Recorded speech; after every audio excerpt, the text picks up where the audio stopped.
it became clear to me that my purpose was to give. It was to really be a space for people to wake up to their bliss and take action towards it and move in that direction and have it be so. That's Victoria Varon, and this is the Powerful Ladies Podcast.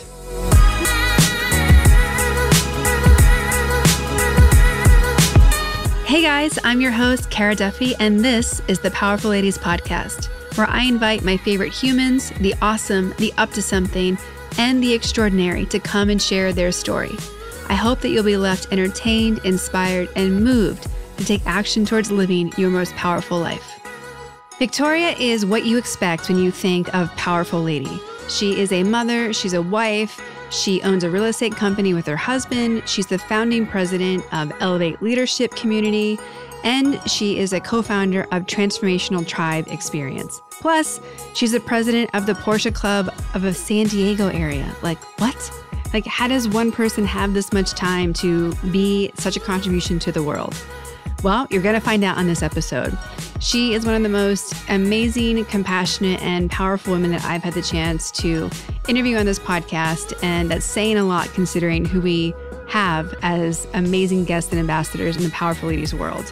On this episode, we'll talk about why she got into transformational work, why compassion and helping people find their bliss is her mission and how she found that, and also what she still works on herself. All that and more coming up, but first.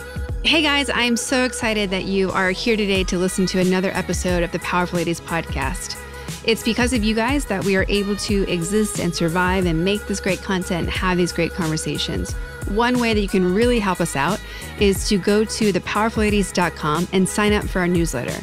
You will get great information and tips about once a month to know when we're having an awesome sale, when there's a great new course coming out, and just to hear all the cool stuff we're doing. It's the first place to learn about all of the events and the things that we're up to. So please subscribe today.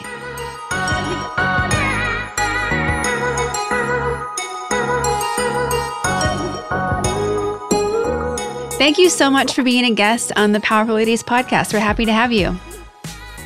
I'm super excited to be on. Thanks for asking. Let's start by telling the listeners who you are and what you're up to. So my name is Victoria Varon, and I wear a lot of hats, and I love them all. So first and foremost, I'm a mother, a wife, I'm a daughter, I'm a friend. I also own my own real estate company with my husband. And I am the founding president of a nonprofit life coaching transformational company called Elevate Leadership Community, which we call ELC for short. I also have a side project that I just started called the Transformational Tribe Experience that supports women in having breakthroughs around body, beauty, and balance. And I'm the president of the Porsche Club of the San Diego region this year. So I do a lot of work with them as well. That last one sounds very exciting. It is a lot of fun. Do you race as well within that club? You know, I just started this year. I've been to 2 big tracks so far and another one next month. And I'm actually really loving the big track. I had done some autocrosses in the past, which is kind of shorter, a little more jerky, like turn, turn, turn. Whereas the big track is just sort of like a ballroom dance in a car. So it's pretty cool. The way that you just described that, I can feel the grace, right, of what that's like. Yes. My boyfriend Jesse was part of the group that built the Porsche track in LA. And cool. I had the pleasure of taking my friend Jill Regenball for her birthday up there. Her husband got her a test drive on the track. And that was really cool to see her go through that and come out and be like, I never thought to do that. And that was so much fun. Yeah, no, I mean, the Porsches are amazing vehicles, and it's pretty intense seeing how far you can push them. You know, it's really great because, obviously being a new racer, I go with an instructor, and when I think I'm going really fast, they're just like, okay, go faster. And it's amazing what that car can do. So it's been really exhilarating and a lot of fun, and just a whole other side of the club, for me to be exposed to, where I had known all of the social events and aspects of it. I was the social chair for about 5 years before I jumped on the board. So it's a lot of fun, and it's just, the people are so great, which is really fantastic too. What does the Porsche Club do when it's not racing? All kinds of stuff. I would say we probably have at least one event a week. So there's anything from, cars and coffee type events. We have social events, like we have a progressive dinner where about 40 cars, 80 people, meet at one house for appetizers, drive to the next for dinner, and drive to the third for dessert. I created this trip called Porsches and Parks, probably about 4 years ago, where we had anywhere from 20 to 40 cars go to, and we did it every year since then, go to lots of different park destinations. So we had visited Grand Canyon, we had visited Bryce Canyon, Zion. This next year we're going to Yosemite. So it's a week-long journey, and everybody takes their Porsche, and it's just, the scenery is beautiful, and then just seeing all those cars on the road is fantastic. So a lot of social events. We've even done a movie nights from time to time. We have a last Tuesday social dinner. So those are a lot of the social events. And then we have board meetings every month where we just determine, like, how can we make this club better for our members and more fun, and, allow them to really experience not only the cars. Like, one of our sayings is, it's not just the cars, it's the people. So it's just a fantastic way to get to meet people from all different walks of life and different backgrounds, who just have one shared goal in common, is to really take advantage of and love using and driving their Porsche. Super cool. I'm totally inspired to do more activities that would be outside the box for me like that now, having listened to you. And yeah, it's fantastic. So much to offer. So you just listed off so many amazing, powerful lady lists of activities that you're a part of. From, having your own real estate company, your Elevate Leadership ELC group, your Transformation Tribe Experience, your Porsche Club president. If you look back at yourself growing up, would anyone have predicted that you were this badass that you are today? What's funny is, like, I look back at how I grew up, and there was a lot of moving around. I came from two gypsy parents. My mom immigrated here from Cuba. My dad immigrated here from Belize. He was 8, she was 17. So they really, they got to get to know the United States of America. They met at a young, early age. After my dad got back from service, he was in pararescue. So really challenged to serve and protect his country and really go out and save a lot of lives. But they've always been my biggest champion. I'm an only child, so I got all of the attention, even though I always wanted a brother and sister, somebody to hang out with and be connected with and really close with.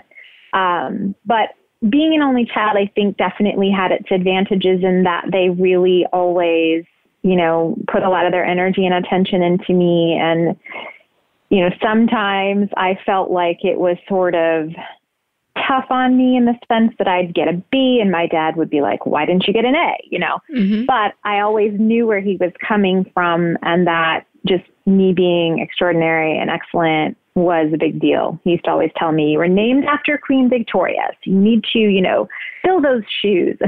So no pressure, right? I think our dads might have come from the same cloth, because I had the same experience if I didn't get an A.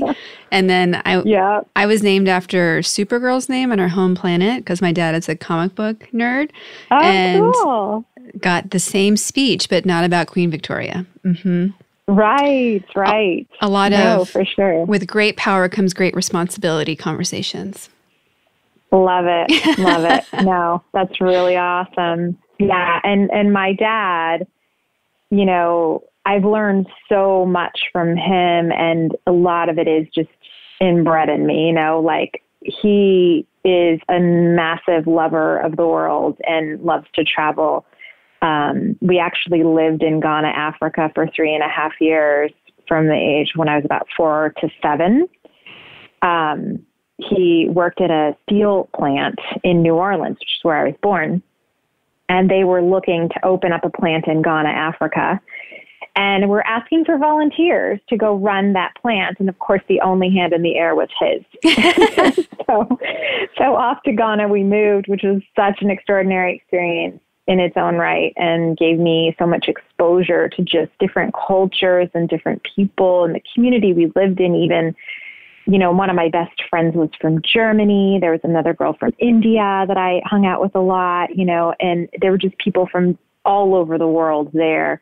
And that was such a rich experience and made me realize like that we're all one, you know, there really is no difference. It's just where you come from and how you grow up that determines your set of values and beliefs. But at the core, we're connected, you know, so that was huge. And I think that has really shaped a lot of who I am today and why I do what I do. Yeah, I couldn't agree with you more. We're going to have an entire blog post about ways that you can find work abroad, because I think there are so many people who are hungry for that experience, but don't know how to start. I remember being like in grad school, finishing and knowing I wanted to go abroad and going to the counselor and being like, I know we have alumni other places. How do I make this happen? And they gave me a few people to email who were super nice, and I would email with them, but they weren't really in a position to hire foreigners. But luckily I got a phone call from a recruiter for Puma to work in Germany. So it happened eventually, but it's such a frustrating thing because I think people are hungry for that experience and opportunity. Yeah. So why not show people how to make it happen? Totally. I think it's why travel is such a big deal for people, and it's a huge industry, you know, and there are people that are constantly going abroad and everything else. I think people there's so much to discover and explore in this world that I think it's important to get outside of your own four walls and see what else is out there. Yes. I always joke that work gets in the way of all the travel that we have to do. Yep. Definitely true. But I have a belief that I work so that I can travel. We are on the same page. Yes. Yeah.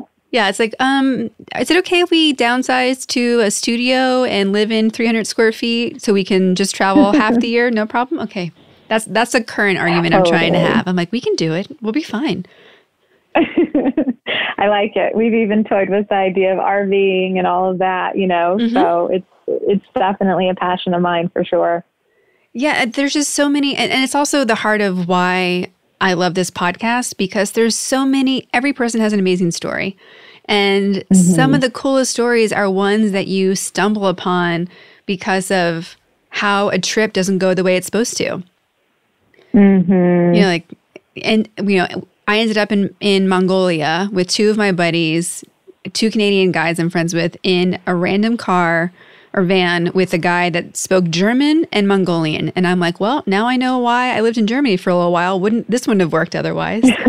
And it's just totally, like, he's telling us his story in broken English, mostly German, about going from Mongolia to Eastern Europe to work during the Soviet Union. And it's like this crazy story. And you're like, history is so much more real and rich when that's the conversation you're having versus memorizing names and dates like at a desk. Yeah, totally. No, I definitely agree with you. And it's a lot of, too, about the experiences you had. You know, we learn so much, and this is like so the core of the ELC work is that we learn so much through our experiences, you know? So the only way to unlearn those things that maybe aren't serving you is to do it through some sort of experiential process. So I love travel because of that, because it's just a natural way to provide experiences that I can learn and grow from.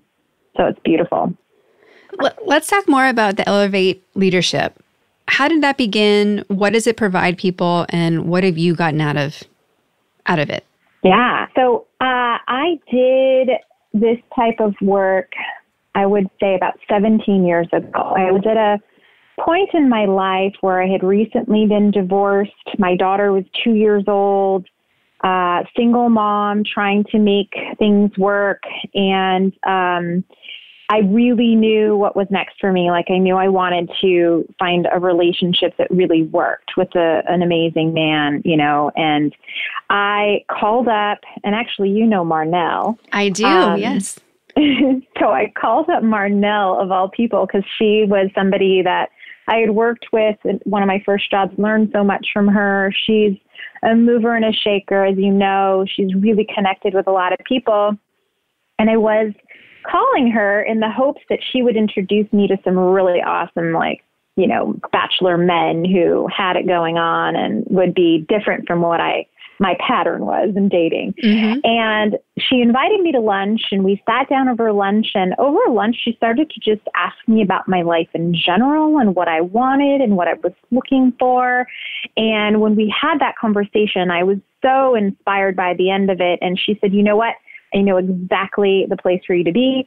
I want you to do this training. I think it will empower you and help you start to see what those patterns in relationship are, so that you can reinvent them and have what you want. And I was like, definitely a yes right away. Mm-hmm. So I did that work. And at the time I was working for a real estate company, managing properties.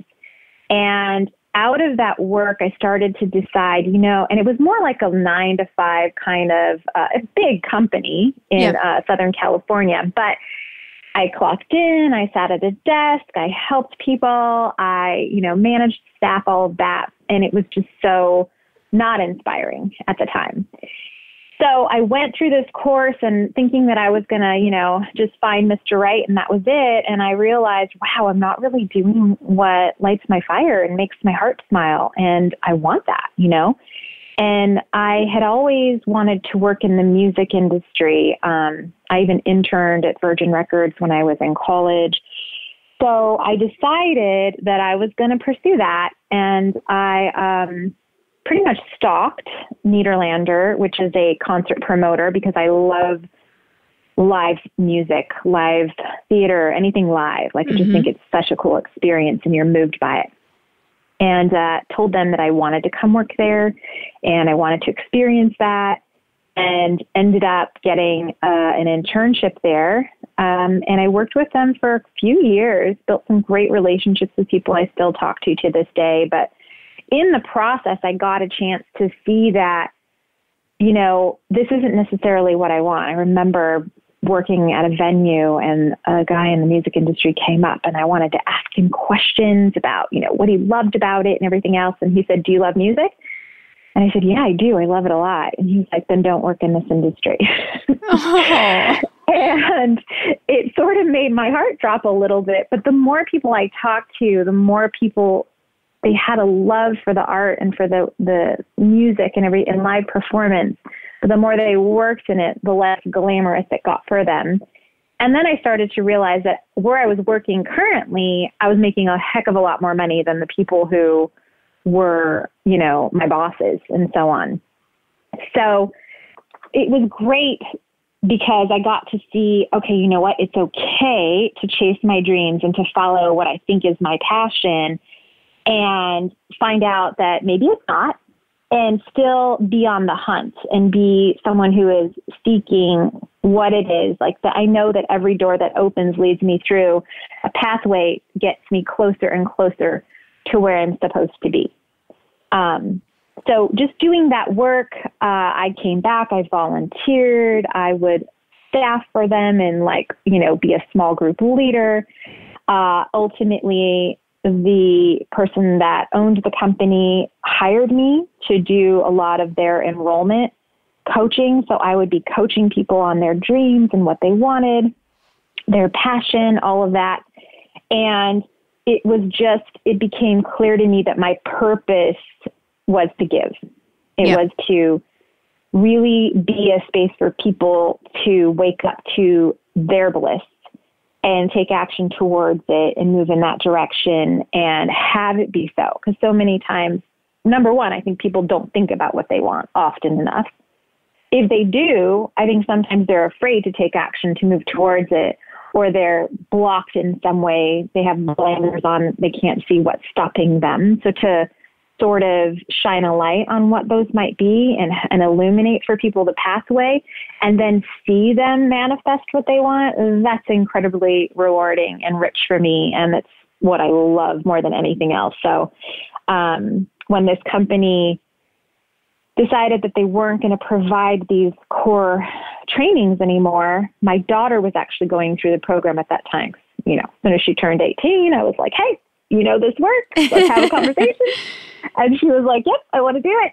And so I was around when they closed their doors, because since then I had left there and decided to go into real estate with my husband.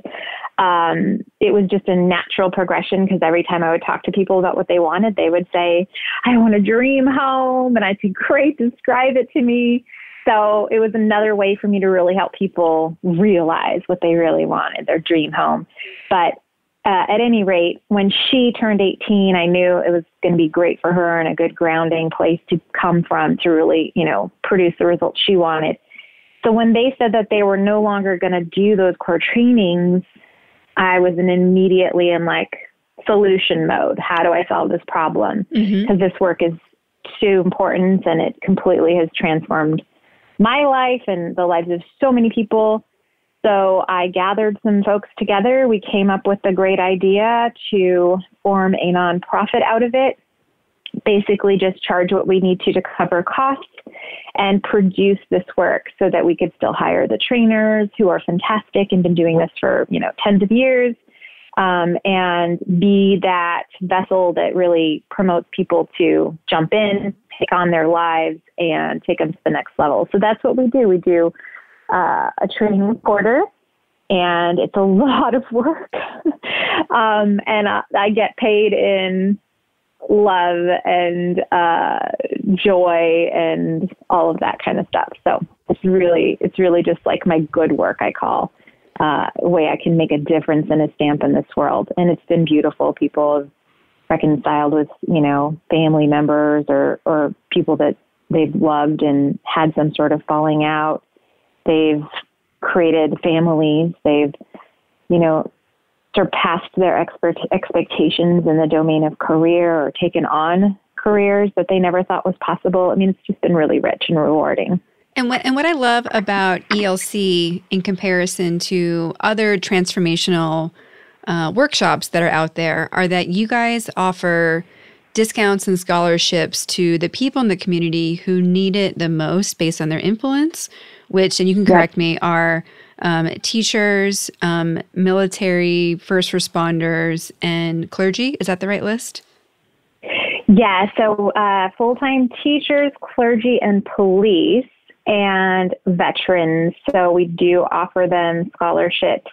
We feel like if their lives, first of all, with teachers, I mean, goodness gracious, we owe so much to our teachers, and they should be one of the highest paid jobs in the country, and they're just not. So, and they shape the minds of our future, you know? So for us, if we have teachers whose lives are working and they're empowered and they're excited and they're connected to, you know, what matters to them, they're going to just automatically transfer that to the students, which I think is huge. Police, you know, there's been definitely, you know, a lot of people pro, against, all of that. We believe that if they were, you know, coming from love and really committed to making a difference in the community and consistent at that level, then there would be such an impact on our communities. Clergy, you know, people listen to clergy members and what they have to say, and I don't care what religion it is or, you know, what the stand is. I truly think at the end of the day, it's all the same anyway. But, you know, I think when they have such a reach in the community, if they're empowered and their lives are working and all of that, then I think they can make a bigger difference. And then, of course, veterans, just, you know, gosh, they've given so much to our country. And that was actually my dad's idea when we were thinking, okay, who are we going to serve? His thing was like, we should serve veterans, you know, they give so much to this country, and him being one, you know, and that was so near and dear to my heart that I was like, yeah, definitely. So want to give back to those guys because there's a lot of transition time, especially when they're coming out and what's next. And so giving them an opportunity to dream again and really carve out a life that is extraordinary. And I think for everyone that's listening who isn't familiar with what transformational workshops and work is, how I view it is there's so much stuff that as we go from being wide-eyed, innocent, anything is possible kids that happen in our lives that we take on as both baggage and as facts that that's how the way the world works when it's not necessarily true. And so by the time you end up, wanting to have the life that you thought you'd have and you don't, and you're looking for places to go, workshops like this and programs allow you to get rid of all the stuff that's not real, that we've been hanging on to, that isn't serving us. And it's like taking off winter coats when the springtime comes and you get to be you, get back to what you really care about, get back to what you're committed to and love, and see the freedom in going after everything that lights you up. I wish that these were programs that were taught in school and universities all the time, because a lot of it ties back to emotional intelligence and awareness and just the anthropology of humans and the human minds and culture that we think we know because we're living it. But the reality is we are our own worst coaches. And we're caught between listening to the, 8-year-old in us that gets excited and gets, optimistic about things and just wants to say yes.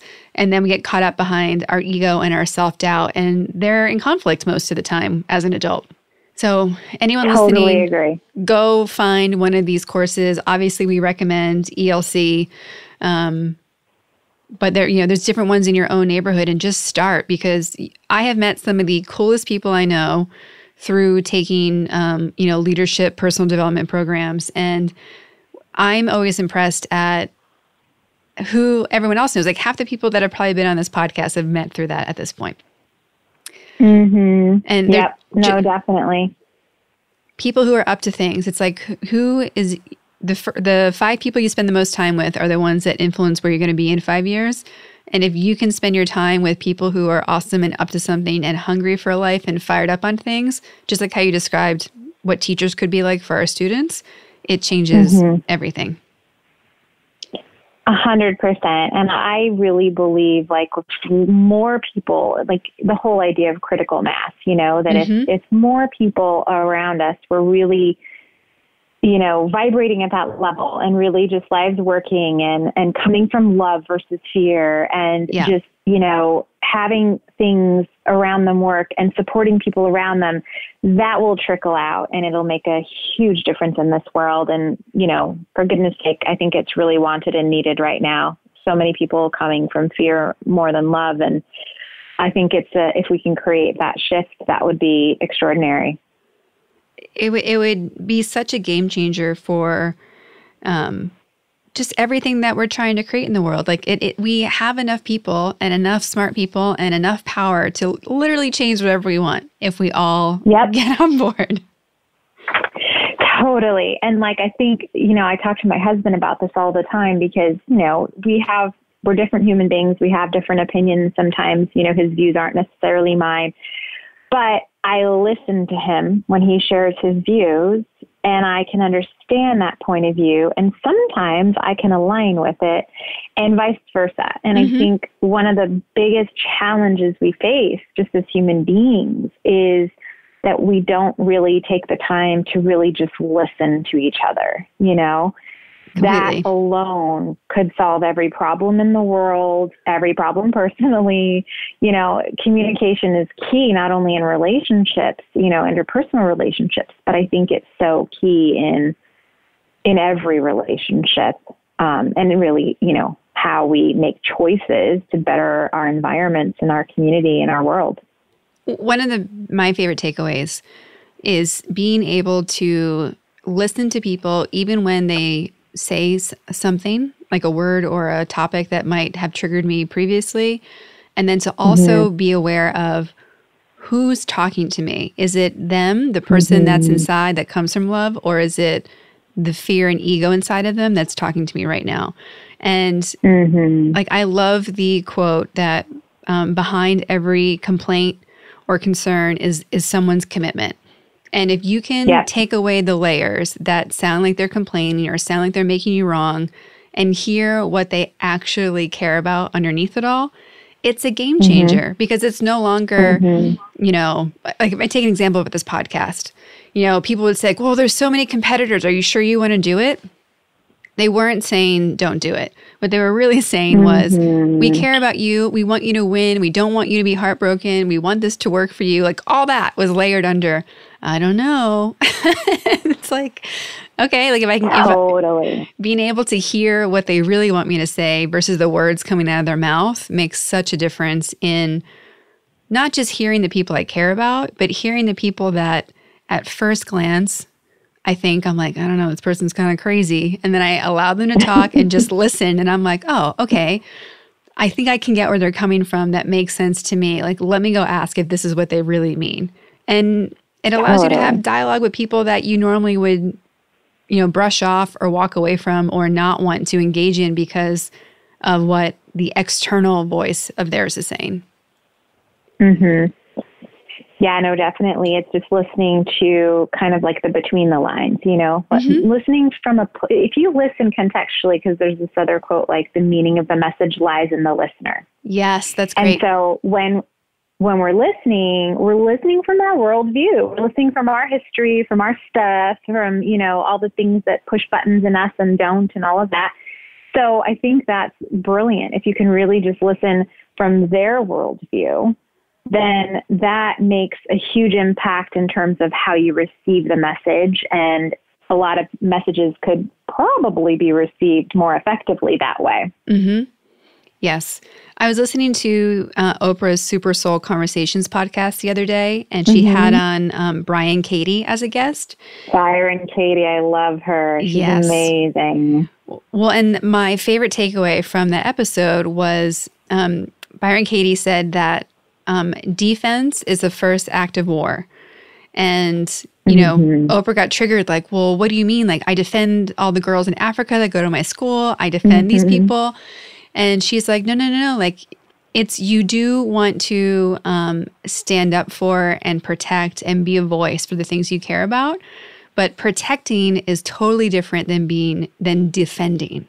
And for it was like, I loved that, like, as I'm listening to it, you know, obviously it's pre-recorded, but as I'm listening to it, Oprah and I are getting the same aha moment at the same time. And I was like, yes. But really, it's so profound to think about, like, how you approach something differently when you protect it and stand for it versus fight for it. And you're like, holy shit, like, wow, it changes how you want to talk about everything that you care about. And going back to what you were saying before, it's like it's coming from a place of love, and love is going to win. We don't need to be so aggressive about it, or like being aggressive about love, which defeats the whole purpose. Right. It's like Mother Teresa, I think, had said something along the lines of when people are asking her to come to an anti-war protest or something. She's like, I will never come to an anti-war protest, but if you have a protest about love or, you know, something like a peace protest, or not a peace protest, but a peace rally or whatever, I will come to that. And it's just like that whole idea that what you resist persists. You know, if you push resistance into it, it's just going to get bigger. And, you know, I think that sometimes we do that. Like, I even think, and this might be a controversial statement, but some of the women's marches, I can appreciate women getting together and wanting to be in collaboration and create camaraderie and all of that. And then sometimes what I'm seeing is a lot of anti this and against this and, you know, not for this and fighting against this. And in my opinion, I think that that is all going to just cause and generate more of it. And I don't know that, I mean, I think that's true in everything, but that's just an example for me. Yeah, you see it across the different political protests as well. Oh, yeah, it's totally. You know, it's the whole theory of like, don't throw stones if you're a glass house. And 100% of how do we come from what we're for, not what we're not for, because so often it's like when you never say never, right? If you say never, chances are it's going to end up happening that way and you're going to end up doing it. And so often what we are against, you're against based on the surface conversation, not really what's at the root of what that other group is trying to come across. So what are you for? Like it's a stronger place to stand on in regards to what are you creating that's positive for the world than what are you trying to knock down? Totally. Yeah, agreed 100%. And there's actually, and I know you know this too, I know you said you had done some landmark work, and I know they present this in landmark as well, but the whole conversation about coming from a responsible conversation versus a victim conversation, to me, is one of the keys that can unlock the doors for so many people in terms of empowerment and really reframing how we see things. If we can look at it and go, okay, what's this thing that I have resistance to that's popping up into my life? What is it revealing for me, showing me? What's the opportunity for me to grow and learn here? It's pushing some button I have that I've generated somewhere growing up, usually 0 to 8. Yep. So what's that wound? And now I have an opportunity to heal it, because if it's still poking me, I haven't healed it all the way. And so much so that when you heal that, you can actually, not have those same aversions to things that you did in the past. And, just coming from that responsible place of like, okay, how do I empower myself in this conversation versus, oh, they're doing that again and this is happening to me and so on. There's no empowerment there. So that's a huge conversation that I'm so grateful, seeing, other organizations are still out, communicating, articulating, voicing so that people can wake up to it. Yeah, there's an article we have on the website about what it means to take full responsibility and how scary that is. But so basically for everyone listening, once you take full responsibility of your life, you realize that the only person to blame and the only person to fix it are both you. And it's crushing sometimes when you're first in that experience because, all the blame that you've been putting on other people, suddenly you transfer it to yourself. But once you're able to work through that and dissolve it through these different programs or getting different support, you're able to see how powerful you are, because if you can create all of this in a negative way, you can create all of this in a positive way for you and other people. And it's, as you start getting more and more sophisticated in taking responsibility, it almost becomes a joke with yourself because you start laughing at how much we are in our own ways. And while it's easier and more comfortable to blame outside of us, there's no power in it. There's no way to fix it until we're like, nope, it's me. I got this. Doesn't matter how crazy or horrible the situation is, whatever I'm feeling right now, I own those feelings and I'm the only one that can transform it. So obviously it's a much bigger conversation probably than we can have in one podcast, but it's such an access for people to have power. Yeah, it's a really great reframe, and we actually have a little saying, no fault, no blame, no guilt, no shame.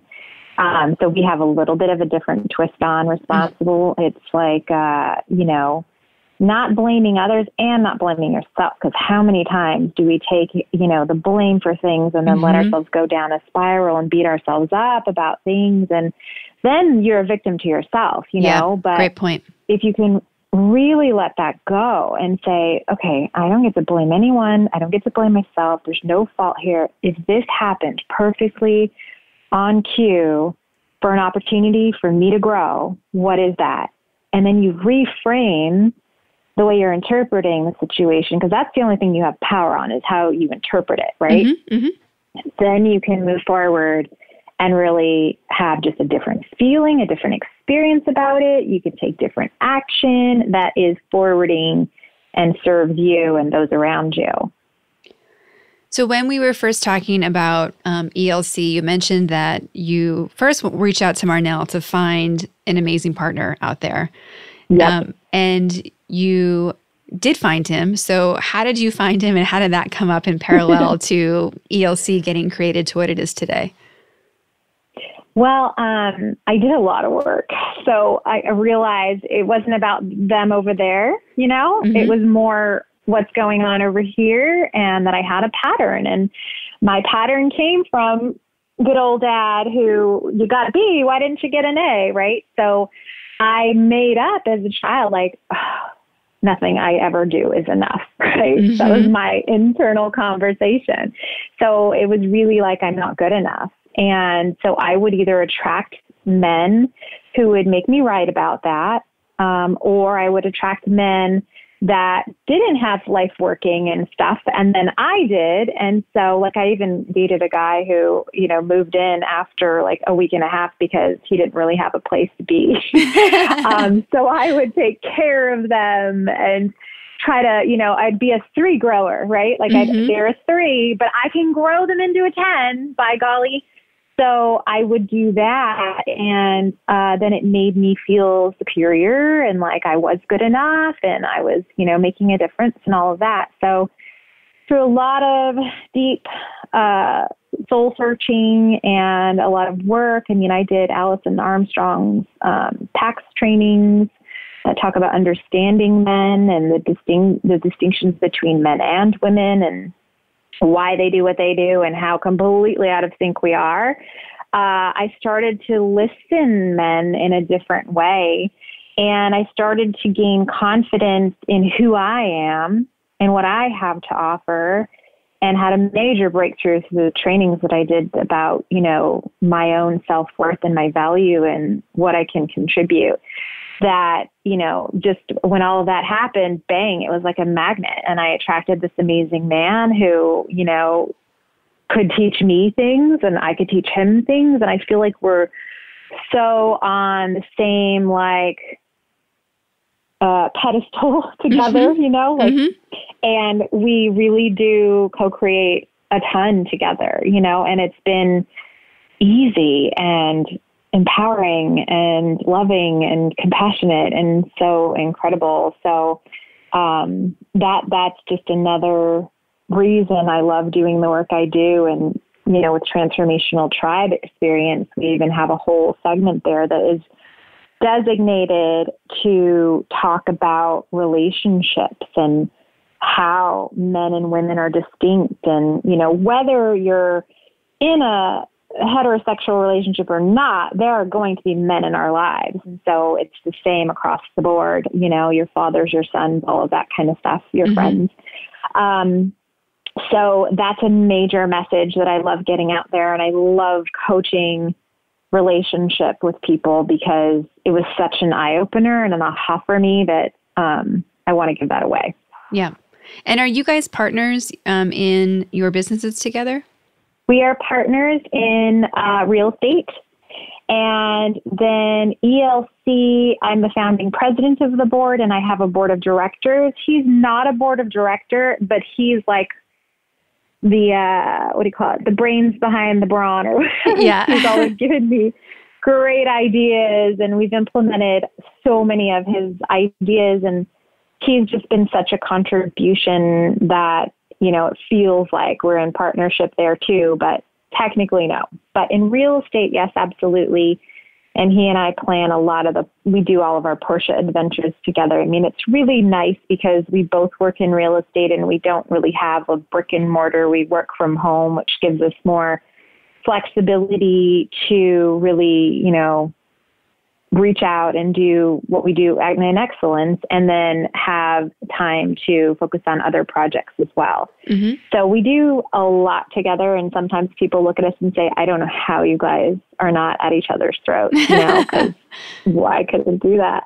And I really, I owe a lot to him because he's such a great communicator, and he's, you know, willing to talk about stuff when it's not working, and both of us get to shift and all of that. So he's a great partner in everything, and, you know, a huge support in my life. Like, being someone like me who loves to do a million things at once, it takes a special kind of guy to be okay with that and to have patience with that and to not feel like left out or anything. Yes. So it's really great. Yep. To be a powerful lady, there needs to be a powerful man in that life. Mm-hmm. That is right. That is totally right. And I got one of those, so I'm super grateful. Well, I really want to get to what you have created because you just had your first program when days before I was introduced to you this past February for the Transformation Tribe Experience. So what is that? How did that come together? How did it go in February? Great. Yeah. Transformational Tribe Experience. Like I've always loved the idea of creating a tribe. I'm blessed in that I have a lot of amazing women in my life. And that came a lot out of being an only child, I think, growing up and not having and moving a lot. So we were in New Orleans, then we were in Ghana, then we moved to Southern California, like a couple places. And so I always really craved that home base, that group of friends who I could turn to for whatever. And I didn't have this is my friend so-and-so from kindergarten. We've known each other all of our lives because of all the moving. Mm-hmm. So tribe has been sort of a near and dear thing to me. And I really think and have a belief that women will save the world. I know that's a really silly thing to say maybe, but it's not. It's supported by science as well. Like they have all the statistics out there about all these countries that are in conflict with each other. If you actually focused on the mothers alone, just the mothers in those countries, because they are such a force, whether they are recognized for it or not, that's where change starts to happen in the home. And then it impacts out from there. Totally. Yep. And I remember I had a coach one time do this whole analogy of the seed and the soil. And she was talking masculine, feminine, and she was saying that women are like the soil and men are the seed. And the seed cannot grow in brittle, dry, unfertilized soil. So women, in essence, are the context. So we are the soil. And, men, if they are in rich, nourishing, loving soil, they will grow into these tall trees and drop fruit into the soil, replenishing the soil. So my lesson from that is, number one, we're the context makers. We're the ones who provide context for whatever to arise out of. And I think if we can come from that context, which a lot of women just naturally do, of peace and compassion and love, then that can revolutionize the way the world works, and not to be in conflict with the men, but to see that, wow, that man needs more love, that man needs more whatever, and raise them up in that way. And then we're working on partnership. And then we can actually together make a massive change and difference. But it's the other thing I've learned from it is that I get to go first, Sometimes I want my husband to give me everything I want, whether it's love or attention or, romance and all of that. And he's not necessarily going to go first because he is more the content, right? But if I go first and I provide that, he naturally and automatically shifts into what I'm providing. It's pretty powerful. And I think women wield a lot of power in that place. And if we can learn that about ourselves and direct and, be powerful sort of in that quiet yet impactful way, then a lot of things can shift. Yeah, and there's such an opportunity to honor what each person has that is complementary for each other to be at their greatness. So, whether it is whatever type of relationship you're in, whether it's parent-child or a couple or a friendship, there's something that we're connected for a reason. The same yin and yang principles. Yep. So what can the other person offer you, and what can you allow them to contribute, and what can you contribute to them, so that you're completing each other, even if it's in small moments, but there's something that we need from each other versus, being individualist to the extent that we don't allow anyone in and we don't allow anyone else to grow beside us. Totally. And like just the whole idea of the transformational tribe is that sometimes, especially nowadays, so many women are business owners, entrepreneurs in the workplace. They are exuding a lot of, masculine traits, frankly, a lot of doing, a lot of work. Like we have to we've had to over the years be more masculine in order to be considered, credible, to be taken seriously, all of that kind of stuff. And my mission in that is to sort of allow for that power and everything else, but also not forget the feminine and, the softness and all of that. And, Transformational Tribe, the mission behind it is to really support women in having a breakthrough in the three areas that I think, at least for me, is true. We come up against a lot, which is our bodies. Women are the worst, in my opinion, about our body image and not ever accepting ourselves and loving our bodies for what they are and so on and so forth. And so really having breakthroughs around that. Beauty, it's all over the place, and we are constantly comparing ourselves to others. And, as we age in particular, like I'm in my mid-40s, and I'm starting to see gravity take effect on certain areas of my body. And I'm starting to go, whoa, how do I combat that? So we're really embracing the beauty and the aging process and all of that. And balance, that's a huge one for me. And we kind of like the alliteration, body, beauty, balance. But balance for me is really about harmony. How do you create harmony in your life so that, if my career is the violin and my relationship is the drum and so on and so forth, that it's all playing together beautifully, and, not trying to just play the game of whack-a-mole, okay, done that. Okay, now next, So that's really the opportunity. And if women can have those breakthroughs and really embrace and accept themselves for who they are and really be armed with how to go about the world and be that context of grace and power and beauty and love and all of that, well, we're unstoppable at that point, So that's really the mission behind it. And our first retreat was fantastic. We've got really great feedback from everybody.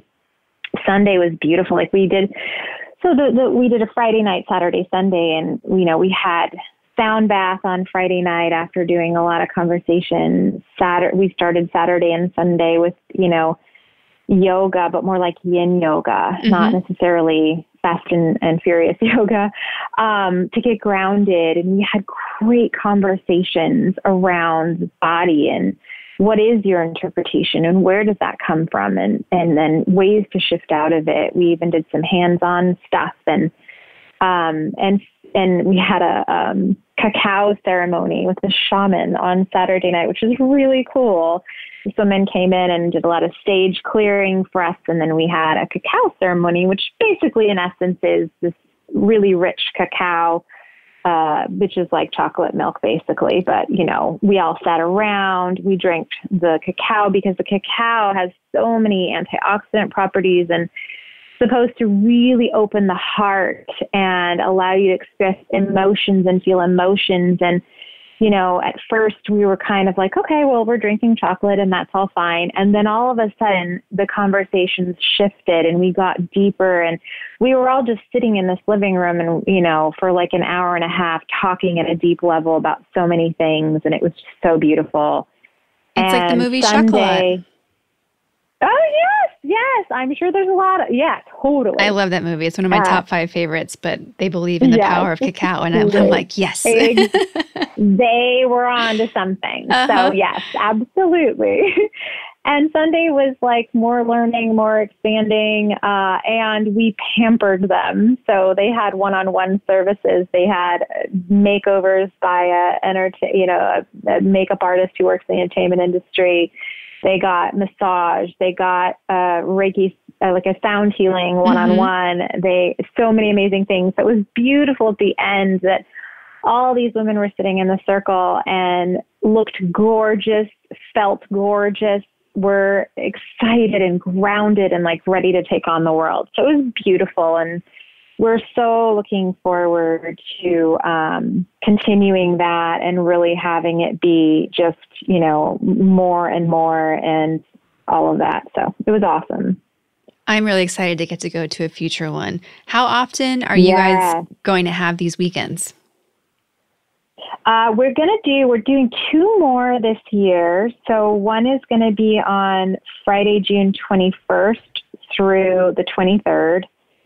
And then the last one of the year will be September 27th to the 29th. And we've rented out this beautiful home in the wine country, Temecula, like $1 million home overlooking the entire wine valley, with indoor and outdoor space and everything else. And it's just really gorgeous. And so super excited about that. And it's just beautiful because all the people that we're working with, it seems like end up being women. And the woman that is the owner of the home, she's just so beautiful. And we had a great conversation with her and like what she's up to in life. So it's great to be able to also support women with what they've got going on as well. Yes, it's mind-blowing to me how things are naturally, also for powerful ladies, becoming like all women involved. And I'm not doing it on purpose at all. Like I'm just looking for who's out there, who's available, who can help. And like I have an amazing, obviously Jordan, who's our audio engineer producer. I have a graphic designer, Anna, who is killing it. And then even Thomas, who's my web developer, he called me on International Women's Day and he's like, well, I want to wear a t-shirt, but can mine say I support powerful ladies? I'm like, yes, it can. We're gonna start making men's shirts. You got it. That's perfect. So for the events that are coming up in June and September, are there limits to how many people can attend? Yeah, we have, because the house can only hold so many. So basically, there's 2 different price points. If you want to stay in the home, which we highly recommend because it's like just a really great long sleepover, and you get to just be more connected to the women and be available and there for everything. The house can only accommodate about 20 women. So we're capping it at that. And it's $14.97 for that 2.5 days. So it includes lodging. We feed you all the processes, the pampering, the massage, all that kind of stuff. So it's a pretty killer deal. And I think it's totally worth its weight in gold. And then if people want to just drive in, if they're local or nearby, then the local rate is $9.97, which also includes all the food and the processes and the pampering. So yeah, it's when you break that up by day, it's nothing. Oh, totally. Yeah, it's a really good deal. And more than anything, and just like everything I learn in life, it's really about the connections you make and the people that are there and the friendships that you generate. Like our last group of ladies are still talking on social media and they're planning a reunion. It's really great. The power in social connection and the power in bringing people together who are in that space of power.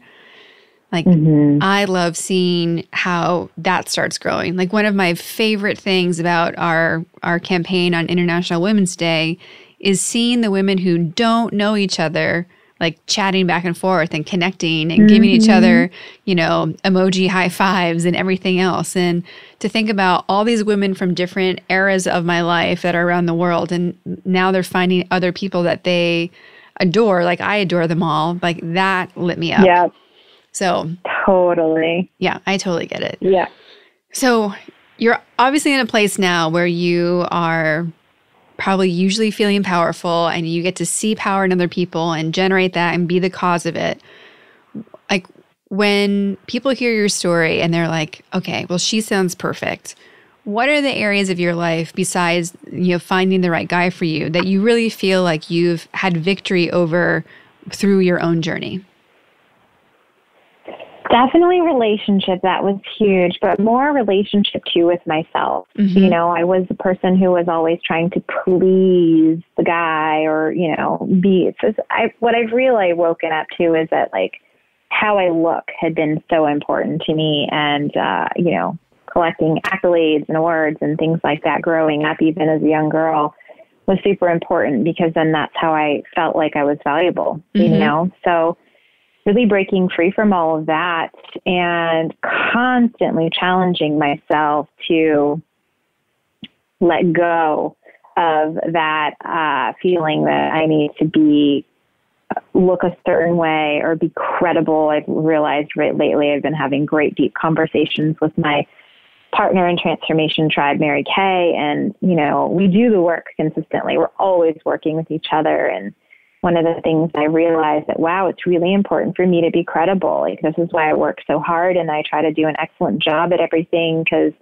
if anything goes awry, then I feel like, yeah, I'm not credible, and that's a big deal for me. So it went more from looking good and all that. Because I'll be like, I was just in a workshop with this woman, Tej Paul, who comes from Mirabelle's Resort and Spa that I went to with my daughter, and was like, oh my gosh, I love her so much. And I invited her to come do a 1-day workshop on intuition with ELC.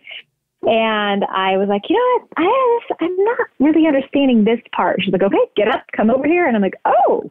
So I was in front of the entire class working through my stuff, So it's not so much about being afraid to look bad in front of other people or show them my icky stuff or whatever, the stuff I'm still working on. Mm-hmm. But I know my drive, part of it comes from wanting to, make sure I do the best I can and be credible. And I get really attached to those results. And that's something that's a constant battle and journey for me, to balance being committed to producing results and that I am not my results, Yes. So that's a big ongoing lesson. And I think a lot of the lessons that we have in life are life lessons, and they don't go away, and you're never going to be completely there wherever there is, that's what I love about life too, is that it is a constant journey and a constant growing. And that's what keeps it rich and real for me. Mm-hmm.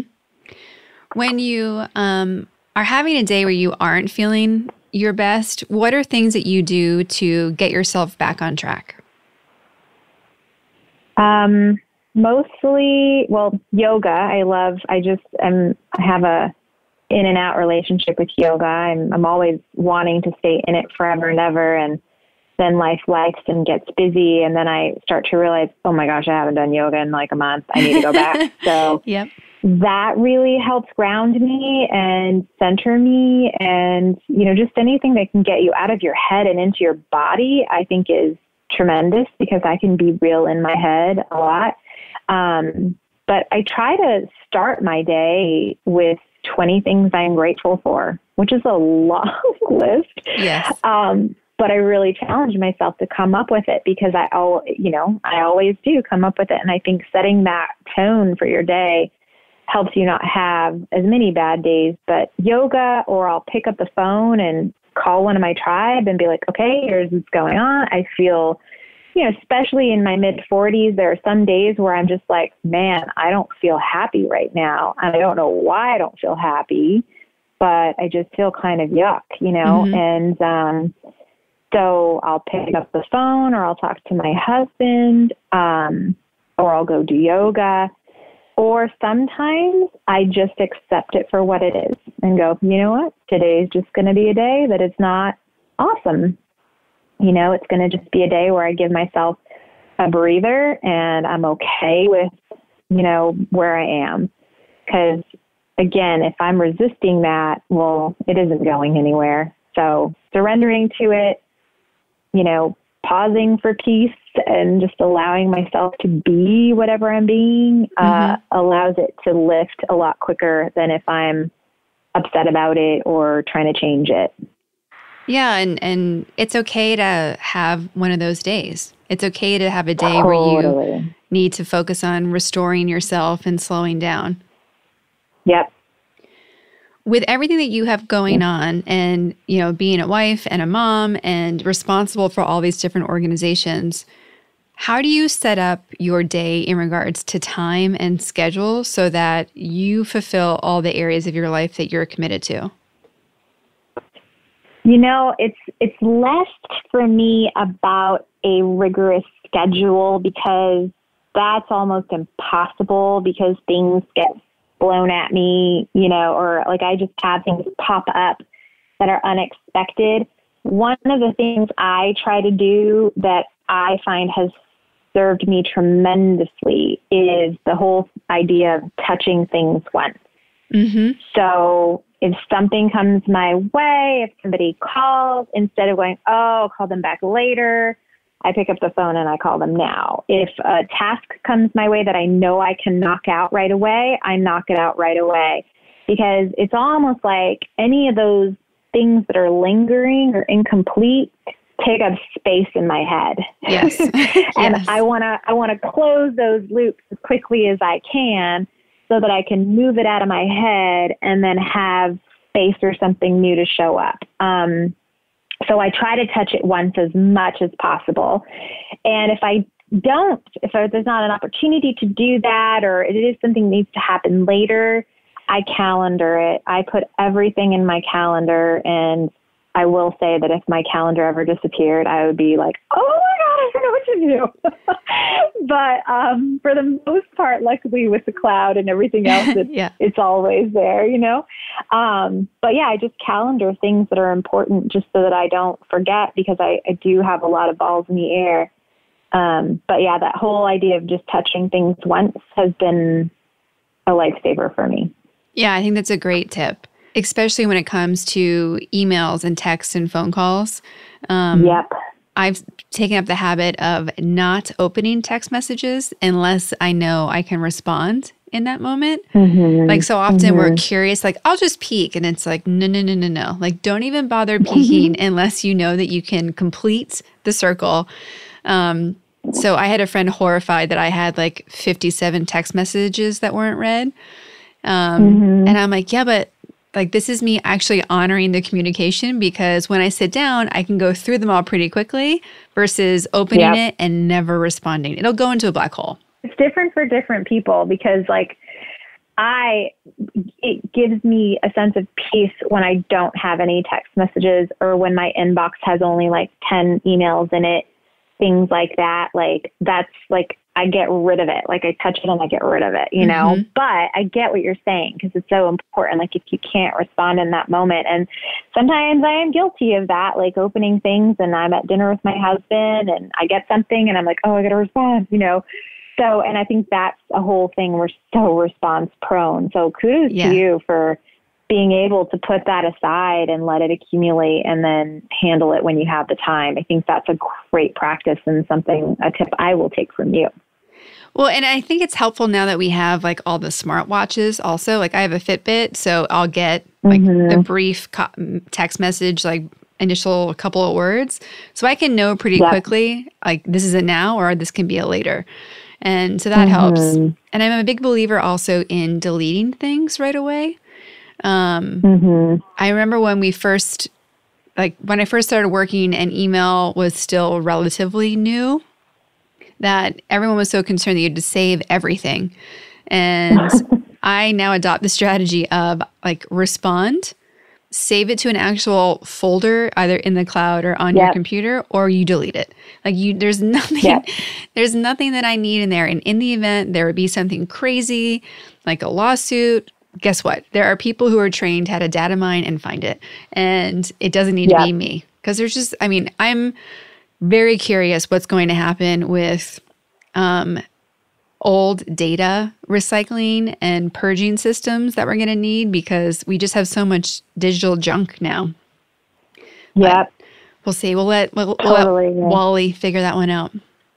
Yeah, it's just clutter. It's electronic clutter, which I think does the same thing for your brain, you know? So yes. Yes. One of the biggest questions people ask me when I'm helping them on a coaching level, because like the coaching I do incorporates like living your best life, but your finances and organizing and minimizing like all stuff that's in your brain, stuff that exists in real life and digital stuff. And one of the biggest challenges people have are photos, real photos, digital photos. Like we're so prone now to like take a picture of something and like instead of even like business cards, right? You'll just like screen grab it and not take the actual business card. And I'm like, I don't know if that's a great practice unless it's going to an app right away, because you still now need to deal with that photo. And it's like, it's almost better to just put the contact in your phone and not do the other two steps at all. Like, especially now that we can, what's it called when you airdrop everything? So if you can just airdrop your own contact to somebody, like it's good for you and for them. Yeah, that's a great idea. I didn't even know you could airdrop contacts. I know photos and stuff, but that's a fantastic idea, actually. Yeah, it's a game. I'm looking forward to the day when you can just like tap phones and it does it for you or something. I'm sure it'll happen. Yeah. I bet it will. So who are women that have been influences throughout your life and the ones that influence you today? Well, definitely my mother has been a major influence.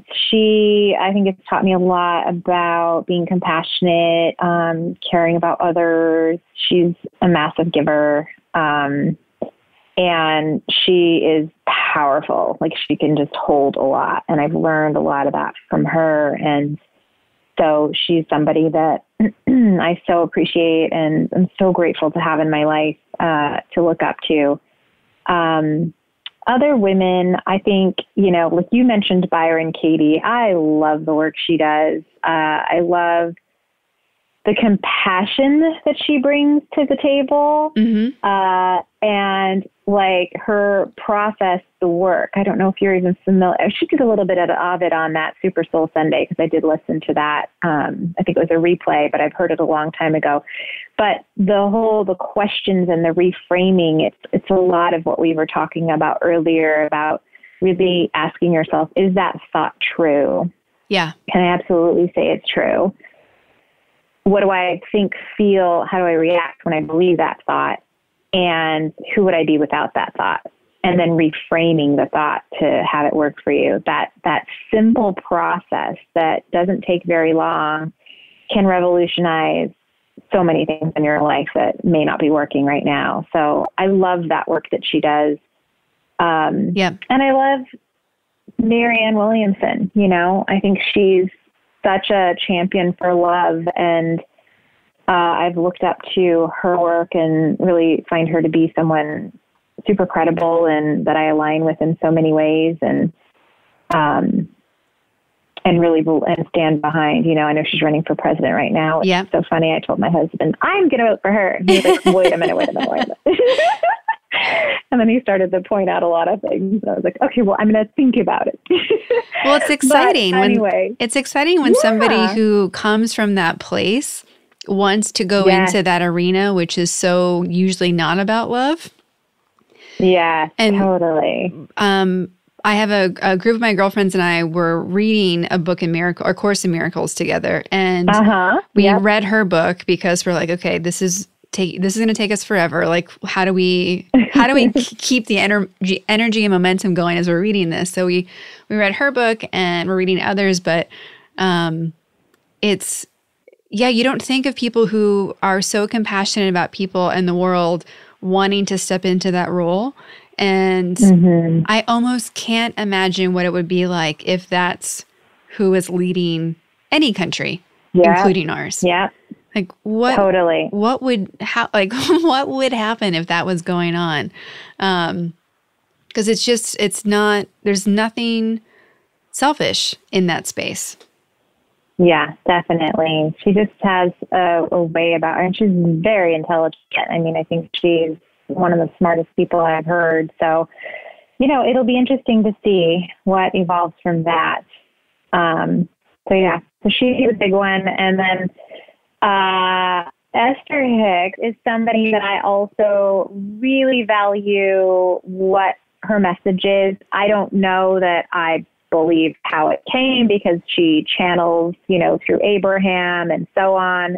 That's the behind the story. So the jury's still out on that. I'm not quite sure that's how it comes, but however it comes, the message is so valuable in terms of raising your vibrational level, really asking for things, and so they're given to you. Just the context that she operates from, everything she has to say aligns so much with, how I believe and what I think. Yes. That I use it in my life every day, and it's really valuable stuff. That was a big breakthrough for me in regards to looking at different places that have great things to say and not getting stuck on how it came from, like the origin. Yeah. I struggled a lot with my relationship with Christianity, which is what I grew up in, and having a divided Catholic Protestant family. And even though we were believing in 99% of the same stuff, there'd be drama in that. And then seeing so many great things from other religions. And I just got to a point where if the message matters and it works, we're keeping it.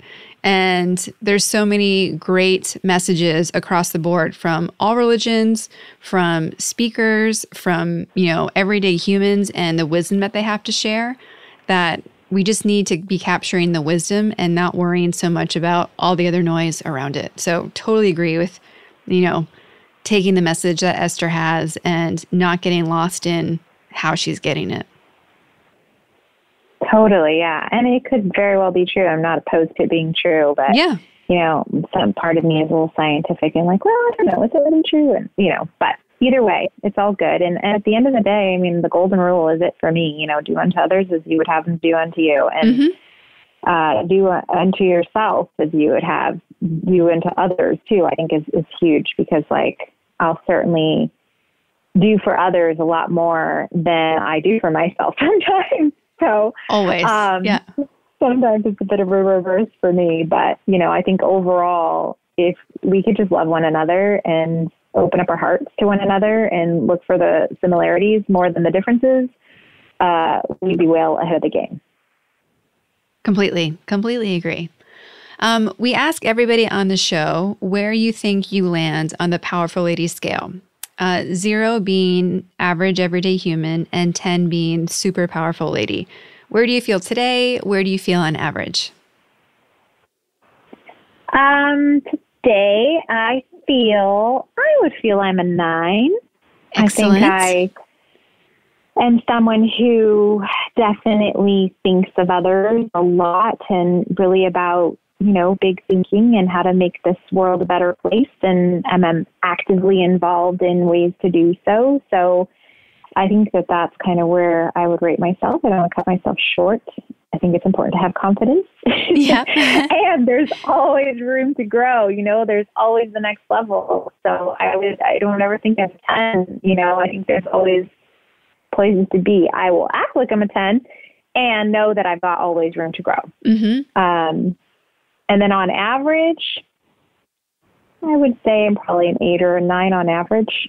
I think I have most good days. Like my husband calls me a Pollyanna. He's like, gosh, you always have a positive outlook on things. And I like that. I think it's important to focus on what works and what you want versus what's not working and what you don't want.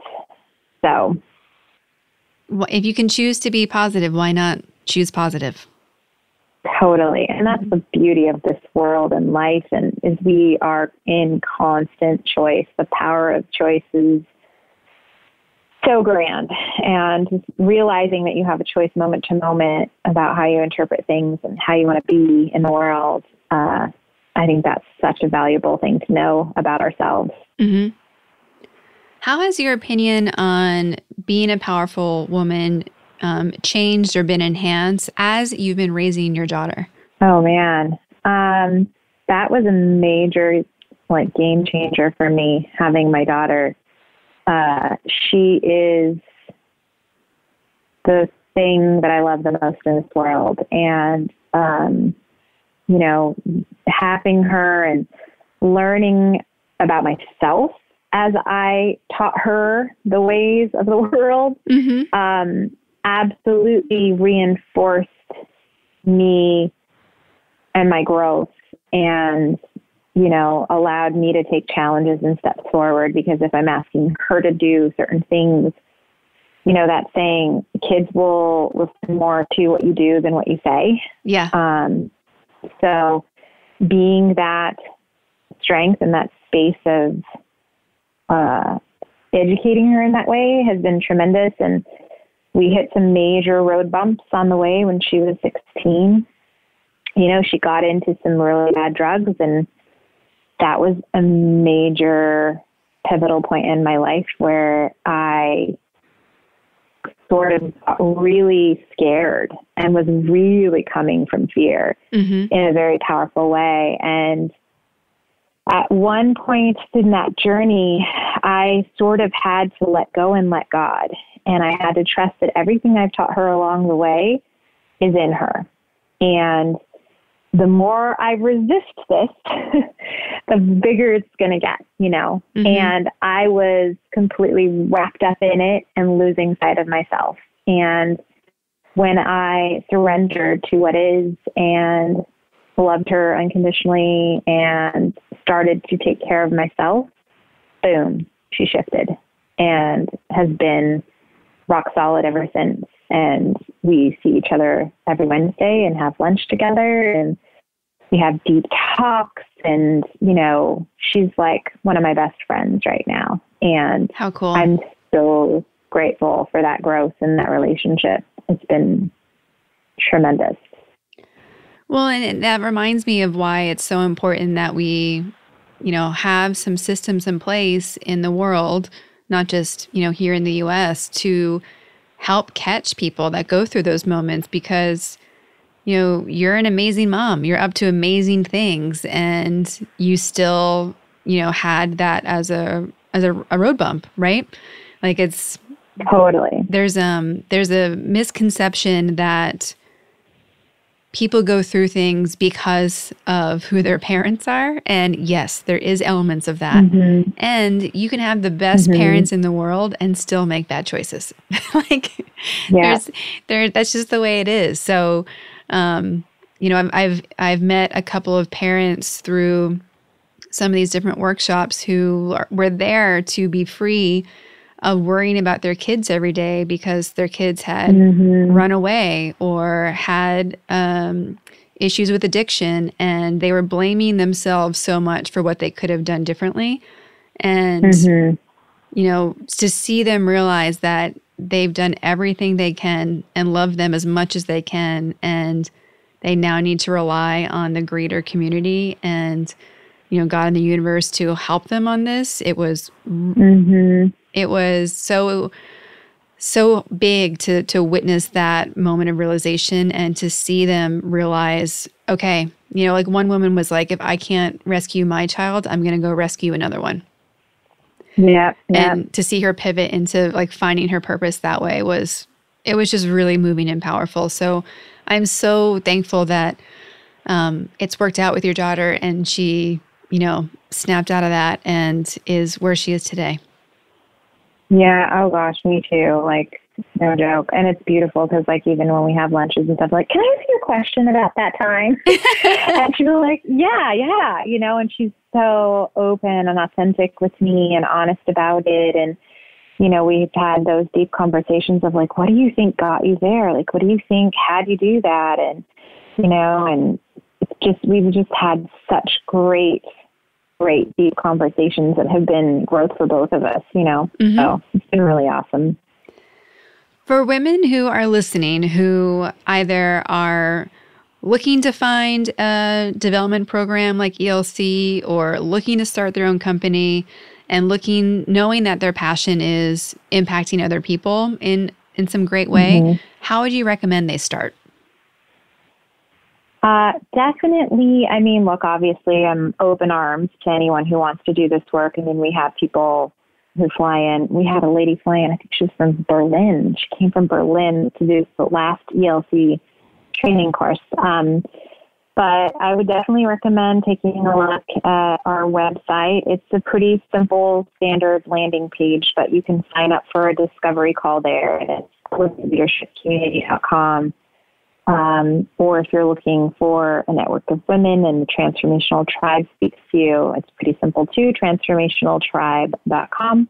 And, whatever it is, even if neither of those spark interest for you, just start to take some work with yourself, even if it's as simple as picking up a book that, can start to open up the way that you see things and, start from that perspective. It's so funny because I have these two girlfriends from high school, and I had been trying to enroll them in my trainings forever. And we had lunch about 3 or 4 years ago. And one of them was like, oh my gosh, I've just learned about how being responsible is this key, and I'm learning this and I'm learning that. And I'm like, I've been trying to tell you this for so many years. And the thing that she told me that was so powerful was you know what? You get it when you get it. And I'm like, yep, you know what? You're right. And I'm so grateful you get it, So awareness is a beautiful thing. And if you can just start to dabble into it, there's so much out there, even just videos you could watch. And you can even watch Varon and Katie do the work on YouTube if you just Googled it. But starting to expand your horizons and, remove the blinders and dive into self-awareness is so helpful to get you on your path. And then there are lots of great organizations out there, mine included, that are there to support that growth when you're ready for it. And then what's your, what's the main message you want women to know? If you could tell them one thing, what would it be? If I could tell women one thing, it would be to remember how powerful we are. To remember that our power doesn't come from the volume of our voice, the intensity of our actions, or any of that our power really comes from our heart and our compassion and our capacity to unconditionally love. And if we can harness that, we can change the world. And that is the statement why I know that Marnell connected us. Great. Yeah. No, totally. It's been such an honor to, be introduced to amazing women from other women that I already admire and find amazing. And after I talked to Marnell and invited her to be on the podcast, and we had her and Dave here, I believe they're episode 7. And great. It was so awesome. And she's like, she even said yes to being a guest, she's like, you have to talk to Victoria. And I'm like, okay. She's like, you have to. You guys are on the same path. You're up to the same things. I can only imagine the two of you together, what's going to happen. So I'm so honored that you were yes to be on the Powerful Ladies podcast. I'm lit up about this conversation. I'm so excited about what you're doing. I can't wait to promote and share and have everything on the website. It will be by the time this is released, to just get more people from our community to know who you are and your tribes and businesses and ELC, and just knowing that there are so many places available for them to go to find the community that they're hungry for. And there's been so many women who have reached out to me just in the past couple of months since I've been public about Powerful Ladies coming to exist in this format, who are just hungry to meet other hungry women who are looking for, to use your words, this tribe where they can go to keep living their biggest life. And so thank you so much for providing that for people and being a stand for women who are up to that. Thank you so much. And Kara, I'm so over the top excited we got to connect, and I'm completely energized by the conversation, and I love what you're up to. And more than that, we need women like you in the world who are the glue, who are the connectors, because as an individual, you're only so powerful, right? Yes. But as a collective group, then wow, you can absolutely make so much more difference. So I honor you for being that glue and that person who is connecting women of like mind to really make a bigger difference in this world. And I get your commitment and I'm inspired by it. So thank you.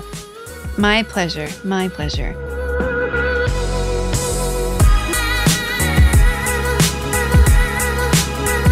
I am so happy that Marnell connected Victoria and I. It is always an honor to be connected to amazing, powerful women like her. And to know that there are women out there who, on a day-to-day basis, are committed to making sure that everyone else lives their best life is so inspiring.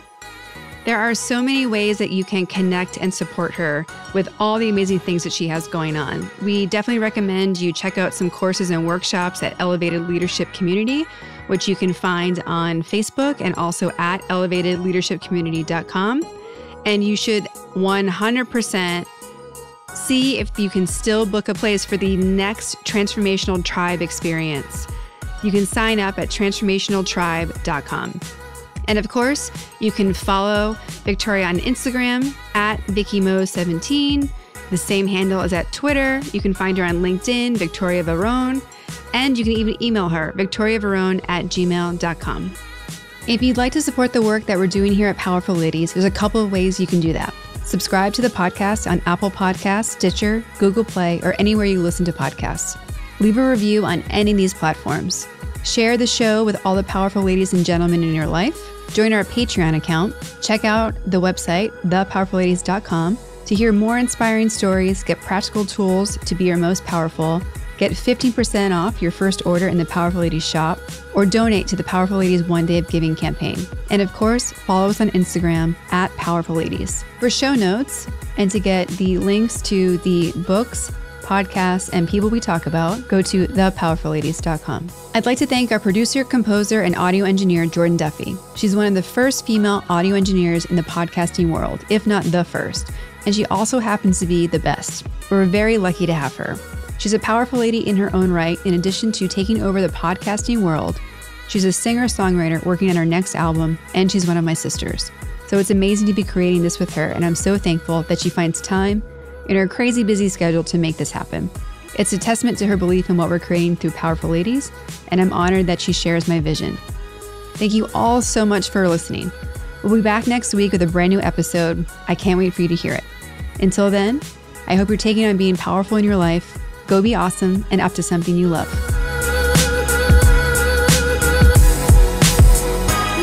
Hello, beautiful listeners. Do you know the number one thing that you can do to keep this podcast going and to help us get more kudos out in the world and to have more people know about us?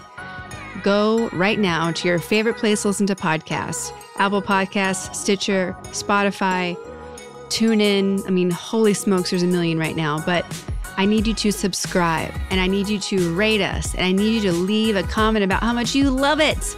Even if you just want to talk about how much you love me or #EngineerJordan, that works too. But it'll mean so much to us to share how you feel about it and to love us by subscribing, liking, and rating. Thanks, guys.